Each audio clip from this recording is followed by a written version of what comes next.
Bonjour, bienvenue au Club électrotechnique amateur. Aujourd'hui, je vais vous montrer un petit projet simple qu'on peut faire dans le but de pratiquer vos transistors. Vous avez deux transistors NPN ici, puis deux transistors PNP qui sont là. Le but, c'est de créer un système de signalisation qui va nous avertir si jamais le niveau d'un réservoir est trop haut. C'est une sécurité dans le fond. Donc, vous avez les deux transistors ici qui sont montés en multivibrateur. Donc, quand un transistor conduit, la LED est allumée.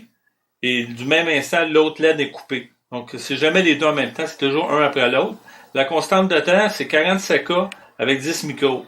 Si vous changez le 10 micros pour un 20, vous allez avoir une constante de temps qui va être plus longue. Donc, la constante de temps là-dessus, c'est une oscillation de 2 Hz. Puis aussi, vous avez un sonore piezo, c'est le bouton silence pour l'éteindre.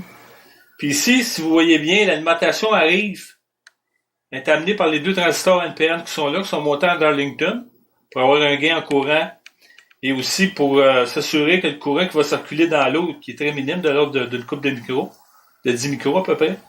Donc c'est ça l'idée, c'est quand l'eau va monter, les deux conducteurs, l'électrode qui est au commun, puis l'électrode qui est relié à la base, ici, qui s'en va directement sur une résistance de 100K.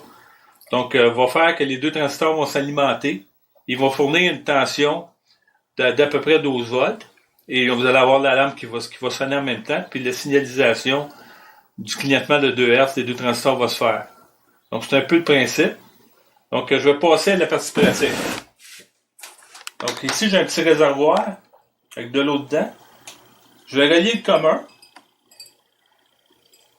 Puis ici, ça va être notre électrode de haut niveau. Donc, on va y aller avec le haut niveau. Voyez-vous? Si on regarde bien, on voit les deux LED qui flashent avec le sonore. Et ça tant aussi longtemps que le liquide il touche aux électrodes. Donc, si je l'aurais fait une deuxième fois, on voit qu'il y a vraiment une conductivité qui se fait, puis ça nous avertit qu'il y a un niveau d'eau qui est trop haut.